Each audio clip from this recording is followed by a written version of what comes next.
আলাইকুম রহমতুল্লাহি ওয়া বারাকাতুহু। আমি আপনাদের মাঝে আজকে আবার একটা ভিডিও নিয়ে হাজির হয়েছি। সেটা হলো একটা গজল নিয়ে।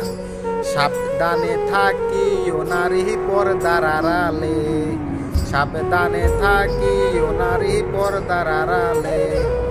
বর্তমানের নারীগণে তারা স্বামীদেরকে ঘরে রেখে, ভালো লাগে না তাদের মার্কেট না করলে, ভালো লাগে না তাদের মার্কেট না করলে। সাবধানে থাকিও নারী পর্দার আড়ালে।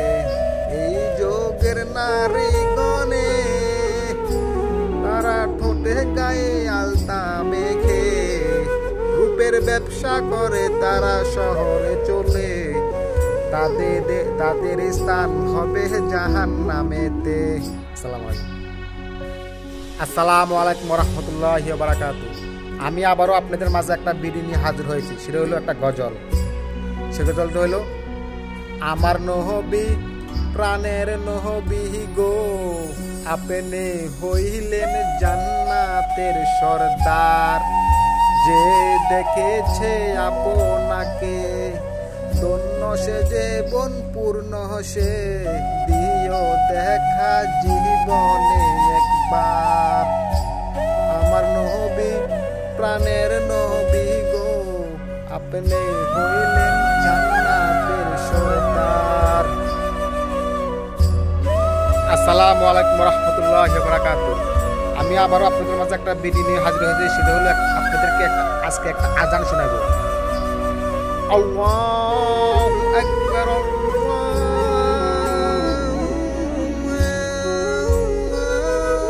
আকবার, আল্লাহু আকবার, আল্লাহু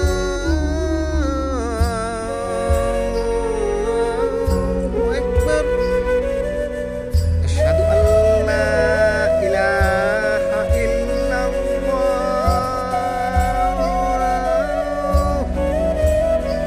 আশহাদু আল্লা ইলাহা ইল্লাল্লাহ,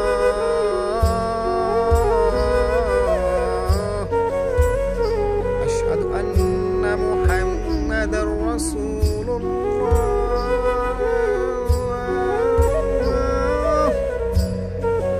আশহাদু আন্না মুহাম্মাদার রাসূলুল্লাহ।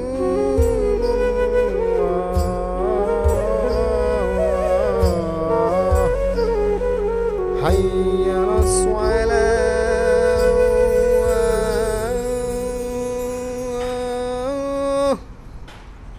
হাইয়া আলাস সালাহ,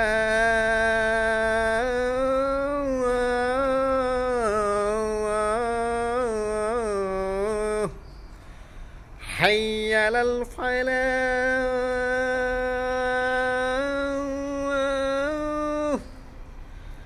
হাইয়া আলাল ফালাহ।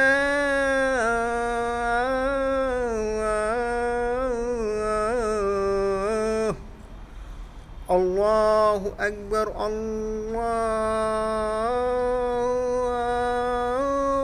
আকবার। লা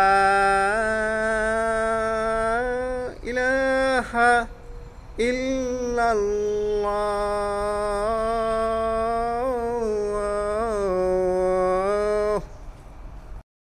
আসসালামু আলাইকুম রহমতুল্লাহি ওয়া বারাকাতুহু। আমি আবারও আপনাদের মাঝে একটা গজল নিয়ে একটা হাজির হয়েছি। মাছিদের পালকি দেখি আসলো আমার বাড়িতে, দে সাজাইয়া দে আমারে, যাব আমি আপন বাড়িতে।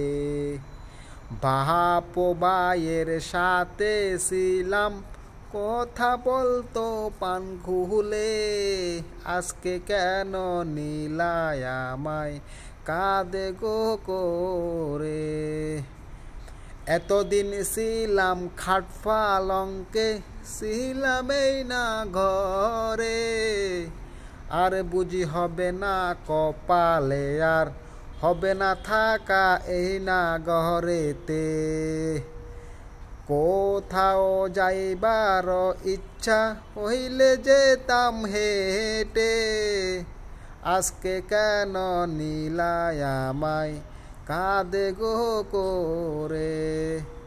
নিজে নিজের গোচল করতাম, সাজিতাম আপন মোহনে, আজকা কেন সাজাইলা তোমরা এই নাকা সাদা কাপনে।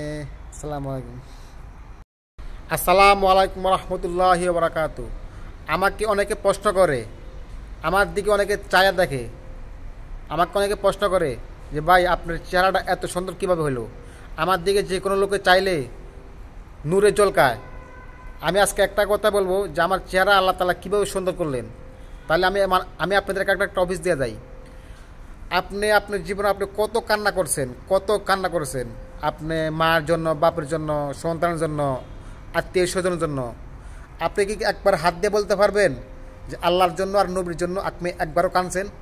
আপনার চেহারার মধ্যে নূর আসবে কীভাবে? আপনি তো আল্লাহর জন্য, নবীর জন্য কাঁদেন নাই।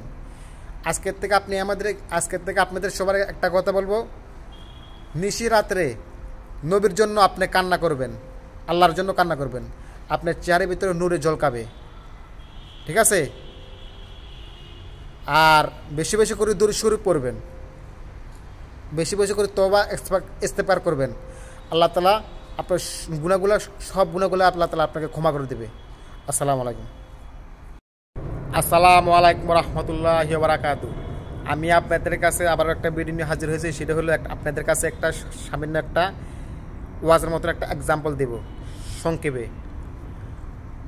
সেটা হলো একটা ওয়াজের একটা সঙ্গ।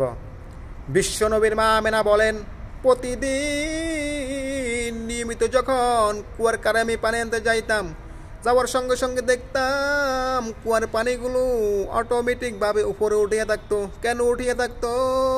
পৃথিবীর মানুষেরা শুনে রাখো তোমরা, আল্লাহ রাব্বুল আলামিন আমার তাশরিফে দো জানের বাদশা নবী, কুল কায়নাত নবী, রাহমাতুল লিল আলামিন নবী আমার তাশরিফে আমি যদি কুয়ার থেকে পানি উঠাইতাম আমার অনেক কষ্ট হতো। আল্লাহ রাব্বুল আলামিন কুদরতভাবে কুয়ার পানিগুলো উপরে উঠাই দিতেন। এইবারে আমি পানি নিয়ে যখন বাড়ির দিকে রওনা দিলাম, পিছন দিক দিয়ে অন্য মূল আসতো পানি নেওয়ার জন্যে।